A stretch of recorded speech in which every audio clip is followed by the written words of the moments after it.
Hey guys, I broke down. I'm out on the road. I got a flat tire, and I was thinking, man, there's a lot of people out here. They're facing obstacles and challenges and adversities in their life. I'm going to call them figurative giants. And the story of David and Goliath came to mind. You know, I know a lot of people are struggling with depression, anxiety, pornography, suicidal thoughts. I know a lot of other people are struggling with weight management, and just feeling like they're worthless and insignificant. You know, I myself, I battled with a lot of this stuff, and I can't help about thinking about how these things can seem so overwhelming to us. You know, like they're giants, and like they're just beating down on us. You know, and so I was thinking about the story of David and how he fought against Goliath, and about how, you know, Goliath was a real giant that was really there taunting him, and you know, he was taunting the rest of the armies of Israel, and he shows up onto the scene. And so I kind of went back into 1 Samuel chapter 17, and I kind of just put some bullet points down that I wanted to share about David facing his giant. And then thinking to myself, like, how can I spiritually take that, apply that to my own life, to the giants that I face? And then maybe some of y'all out there that are struggling with some things might be able to find some insight into how you also could face your giants.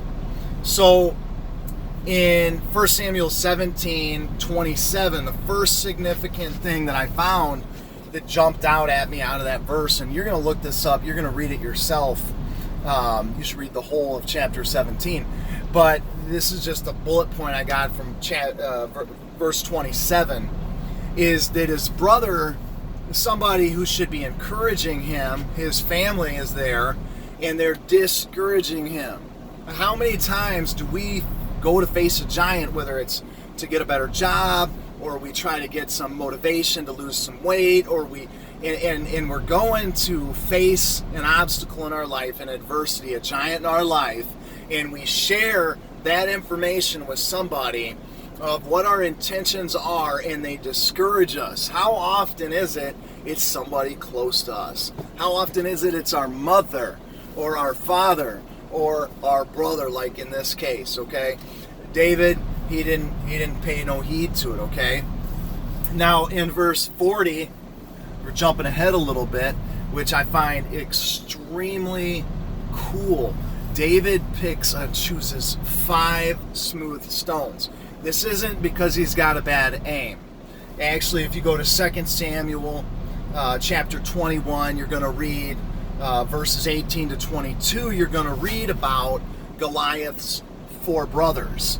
But we're not going there right now. I just wanted to point out that when David was going to face one of his giants, he was anticipating having to do battle with more than one giant. How often are we trying to, for example, quit smoking, and then we have to deal with some anger issues, or lose some weight and then deal with another giant? So it's like we're battling one giant, one adversity, and then it's like all of a sudden, holy crap, man, 2 or 3 more giants that I gotta fight, I gotta deal with. David went prepared to fight more than one giant. That's good advice.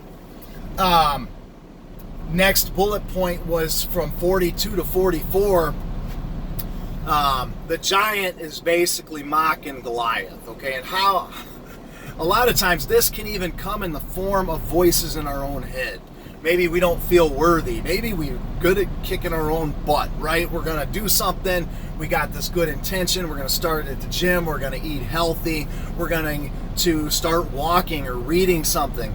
And then we hear these giants inside of our own minds discouraging us and calling us out. You know, that's not you. You're not going to be able to stick to this. You're not going to do it. Or sometimes, in fact, it can be a giant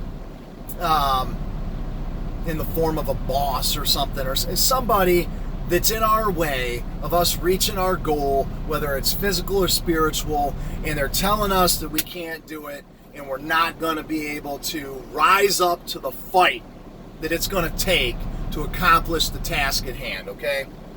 I love this in 45. David didn't even view this as a personal thing. David basically, he declares victory over Goliath in the name of Yahuah. And in 46, he declares that it's going to be Yahuah's glory. It's going to be the glory of God for him to rise up and defeat this giant that has no business standing against Israel, standing against him, and being in the way of the progression that they needed to make as the children of Yahuah. And then, where are we at here? Okay, yeah, verse 48. Now this, I love this, okay?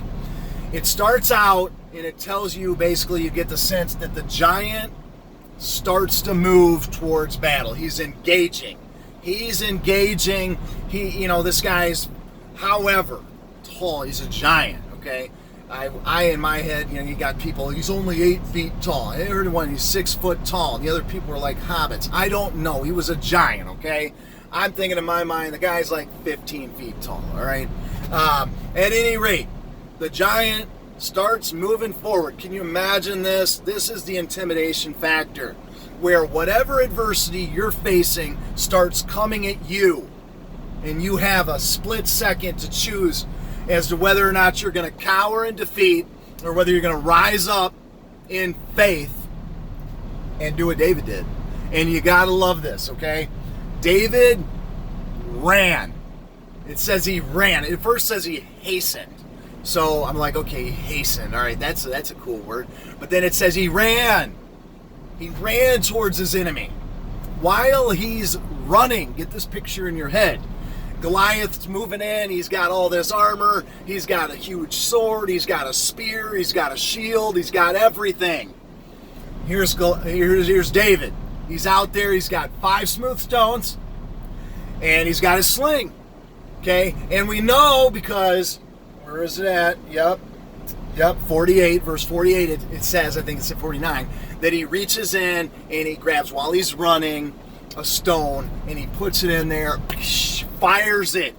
He fires it while he's running. He's action. This is the point of engaging your giants with actions, okay, that have the potential to overcome them, and having the faith in Yahuah to deliver that blow to your giants, okay?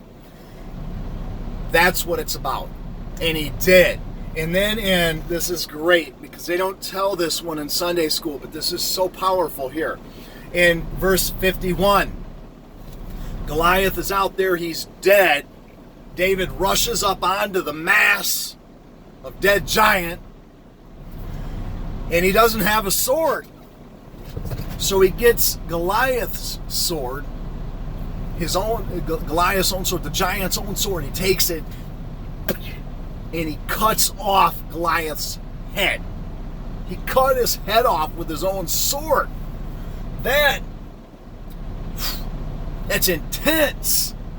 But he was done with that giant in the name of Yahuah. He held up that head of his giant that he defeated in and through the power of Yahuah.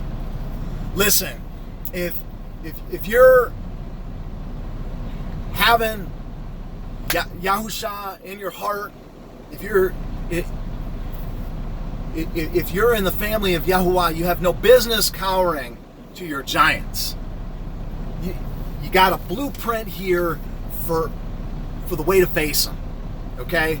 And it's not easy. See, that's the whole thing. You had the warriors, the Israelite warriors, had already accepted defeat. But here, Yah decides to use this kid, this kid that comes out with this mindset that these giants will not stand against us in the name of Yahuah. Goes out there and delivers the death blow. Listen, I don't care what you're dealing with. You got alcoholism, you got drugs, you're battling pornography. You're going to deal with more than one giant. You need to pick up more than one stone.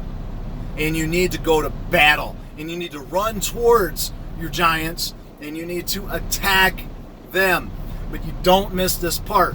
You attack them through the declaration and power of God. You understand that? You're going to attack them through Yahuah in His power. It is His battle. He is the one. Yahushua came so that we can be free, and free indeed. Listen, I hope this was uplifting to you. It certainly has me motivated. I'm just feeling great, facing some of my own giants. And I got this downtime, and I was just thinking, man, how can I think about this message that God's given me that's such a blessing to me as I rise up and I start to throw stones, spiritual stones, at my giants and expect Yahuah to move on my behalf. Well, I want you to know that you also, if you're in the power of Yahushua, can expect for your giants to be overcome using this same formula.